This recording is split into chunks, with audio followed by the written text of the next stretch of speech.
Hello. Thank you for taking the time to review our proposal for Napomo, California for Shea Homes. We are Eagle Construction and with Kirkwood Community College, and I'm Miranda, the project manager. I wanted to start off by showing the locations of the home and its many proximities. As you can see up here, we are located near hospitals, beach areas, and also the Monarch Dunes Golf Club. Looking further into the project, we were able to put together some schedule, drawings, estimate, and sustainability. Hi, my name is Alex Santos. I was the lead drafter on the team. This is a small residential home. It sits on a grade beam foundation system that's engineered to withstand seismic activity. On the foundation and main level floor plans, we have various amounts of information that is going to assist the foundation and framing crews with the bidding and installation of their materials. The home is without any of the additional options, has 2 bedrooms and is built with 2 bedrooms and 2.5 bath. And it is also built with slab on grade construction, and all entrances to the home are 0 entry, making it accessible for residents of all abilities.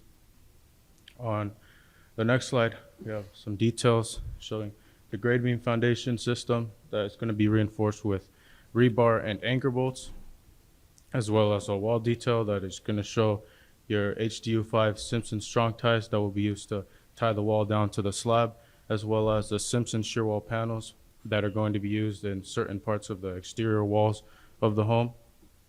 We also have the wall detail that has all the information about the materials that will be applied to the roof and to the walls. For example, we have H1 hurricane ties that are going to be used in the roof truss system, and also clay tiles that are going to be used as the roofing material. Clay tiles are a very durable material overall. They're going to last a lot longer than other common roofing materials, and they're also insect and fire resistant. They're also very low maintenance for whoever's purchasing this home. On the last slide, I have the site plan. It's going to show the exact location of where the house will be placed on the lot. It is also going to show the square footage of the lot and the house. It also shows the drainage system, where the setbacks are, the location of the sidewalk, the street, the sanitary sewer, the water, and the gas connections. Those are just some of the main design factors in our project. Hi, my name is Steele Starks. I was the lead estimator on this project. As you can see on the screen, we have our 3 main price breakdowns. So we have a material cost of $431,278, a labor cost of $132,764, and then our other cost of $43,983, which would include our general expenses, pre-construction, and our permits. With an added $300,000 lot price, this would give us a total hard cost of $907,375. So our estimate reflects items priced by local companies in Eastern Iowa. So we met up with a local real estate consultant who helped us compare prices on material and labor in San Luis Obispo. We took that difference and turned it into our adjustment factor percentages, which you can see on the screen is a 25% increase in materials and a 17% increase in labor. The same real estate consultant helped us on an appraisal on the home, which shows the house fits well within the price range of this area. And according to the U.S. Census, in 2021, 1,120 building permits were issued in the county. The average population being 283,000, with 22% being 55 years or older, shows that Shea Homes community is a great area for us to build in. Now, the alternates give a great option for consumers to have a tailored experience and customize their own home. Some of these may increase or decrease the total pricing depending on how large or small the add-on may be. But there are 13 different options with countless changes that can be made in any combination to satisfy the homeowner. Hi, my name is Riley Kyle, and I was the lead scheduler for our project. We based our procurement schedule off of the house without the alternates. Adding the alternates may prolong our lead times, which will extend our schedule. As you can see, an example of this is the cornerless stacking doors, which may take up to 24 to 32 weeks. Based on our research, the garage doors will have the longest lead time. The reason for this is a supply chain issue due to the pandemic. Before the pandemic, the average lead time for garage doors was less than 2 weeks. After the pandemic, the average lead time for garage doors is up to 6 to 12 weeks. We predict to begin pre-construction on February 13th, 2023 and end on March 1st, 2023, when we plan to begin on-site activities. We predict that our project in total will last 97 on-site working days and end on June 27th, 2023. Because of minimal time alterations, our schedule does not accurately account for the alternates and has very few weather or material delays. The reason for having very few weather delays is because the climate in the area is mostly dry. According to an NAHB post, Michael Gartner, president of Lux's Design Build and lead architect of the New American Home 2023, is able to stay ahead of material delays by following up with vendors at least weekly. We believe that if we use this practice, we will be able to stay ahead of material delays. As a company, we will have 4 rotating supervisors that we will assign to different tasks based on their skill set.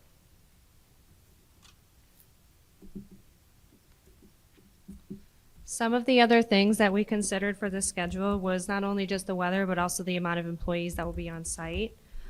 We have 4 supervisors who will be there daily for about an hour, and then we expect our subcontractors to be working somewhere between 8 and 5 p.m. Monday through Friday. Though it has been 2 years since the pandemic has started, we know that it has been a struggle to find suitable employees for this industry. So NAHB and other sources state that in the fall of 2016, 6 months before the pandemic even started, our unemployment rate was at a 3.5%. And then in the spring of 2022, our unemployment rate was at a high of 16.6%. Though we have progressed through the pandemic, we still see that in December of 2022, we have a 4.4% of unemployment. The information that we have right now still impacts our schedule. We know that finding employees is almost as difficult as obtaining materials. Noting the unemployment rate, employee retention is paramount, and our company is committed to ensuring the safety of our family with the NAHB Safety Management Plan. If labor wasn't a foreseeable issue, as Riley stated before, we have accounted for 4 employees, but we would have suggested between 5 or 6. With the weather, we know that there is an average of 6 days of rain through a month in San Luis Obispo at least 0.04 inches of precipitation. So that way we counted for 4 half weather days, 3 full weather days throughout the timeline of the project. And even recent weather conditions have had us reevaluate the time frame for construction. Hello, I'm Devin Neufeld, our Marketing Director and Lead Green Associate. These recent floods put resiliency on our mind and the importance of building strong communities. We made sustainability a key component of our proposal, adopting eco-friendly practices and design principles where feasible. For our dumpster and disposal service, we chose to use a company, Waste Connections, a company local to Nipomo. Waste Connections offers a certificate of recycle, meaning 65% of waste will be diverted from landfills to meet California Green Building Standards Code, while still meeting our needs on site. In our proposal, we have a 70-30 landscape plan, 70% grass, 30% bark, gravel, or other. Having 70% grass reduces the area needing to be cared for, helping conserve water in line with the Nipomo County Service District strategic plan, and reduces the need for harmful fertilizers that can leach into the groundwater and stormwater systems, harming local wildlife. Reduced lawn sizes also means less maintenance and less energy use for mowing, whether gas or electric. While these aren't the only sustainable elements, we did feel these warranted special notation. Our market analysis shows homes in the area selling for 1.2 to 1.3 million, often selling over asking price. With a list price of 1.1 million, we are confident we'll be able to earn an 18% gross profit. Thank you for the opportunity, your time, and consideration. See you on the back nine. We are now open for your thoughts. I love your overall package. I like it that every single page was numbered and every single page had your school name on it. So when I printed these up, and if my printer spit out something funny, I could actually put them back in order. Who did the foundation plan? I did that. Nice job. Thank you. You had very few dimensions missing. I could literally take a tape measure, give it to somebody, and they could actually build this off that. Did you do the floor plan also? Yeah. Oh, okay, same thing. Just fantastic job of making sure all the walls were labeled and dimensioned out so it could be framed up. So I love it. Estimate. Thank you. Who did the estimate? I did the estimate. Beautiful. Thank you. Absolutely beautiful. I Thank you. love the detail that you went through on sizing every part in there. I just absolutely love that part of it. And the same with the schedule. I can follow the schedule. I'm Polish. It takes me sometimes a little bit longer to figure things out. But for that schedule, how you did both the Gantt chart on the right side and one on the other, I could actually sit down with a client and show them day-by-day schedule where they don't understand Gantt charts, but it works. I just love your overall package. Thank you. Yes, awesome job, guys. Definitely would like to mimic what Mr. Dean mentioned. Is you guys did an excellent job with your construction management plan and your staffing, understanding the employee issues and making sure you guys staff the job well. Like the fact that you guys included the mental health part of your construction management plan. I think that's very important. And then your schedule is very, very tight. I like the way that you included the rain delays and the weather days in your schedule. I think that's important. With your tight schedule, one thing I noticed is you guys are kind of working on finishing up your exteriors and finishing your interiors at the same time. And that kind of affects your construction management plan because you're moving things out of the way to finish your landscaping and things on the outside. And making you're moving things around a little bit. So wanted to kind of ask or check and see if you guys thought about how that affects your schedule when you're working on your interior and your exterior finishing up at the same time. And then what you guys thought about maybe revisiting that or how you guys thought about your process and putting that in your schedule.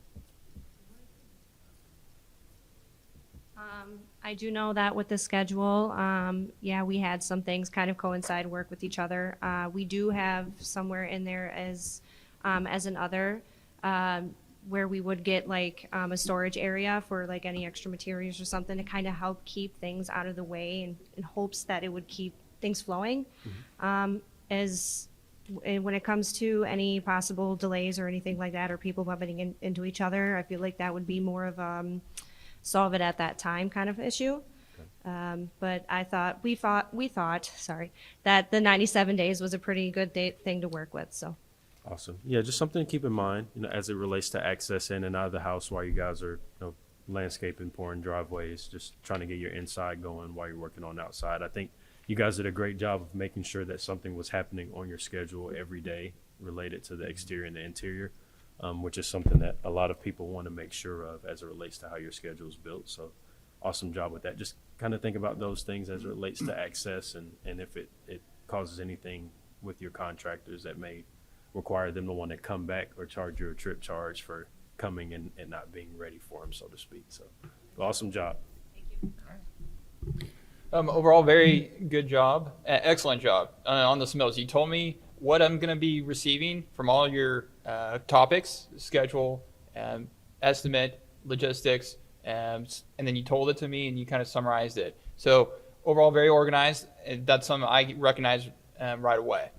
So as a team, well done on that.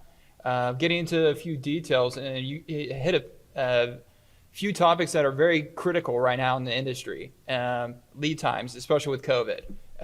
You talked about a procurement and materials. You mentioned garage doors, which is a very tight lead time item for building a home. Besides the garage door, do you have a list of materials that impact the schedule that could delay the home delivery besides a garage door? Do you know what else is critical to the schedule? So as mentioned before, the garage doors were the biggest issue.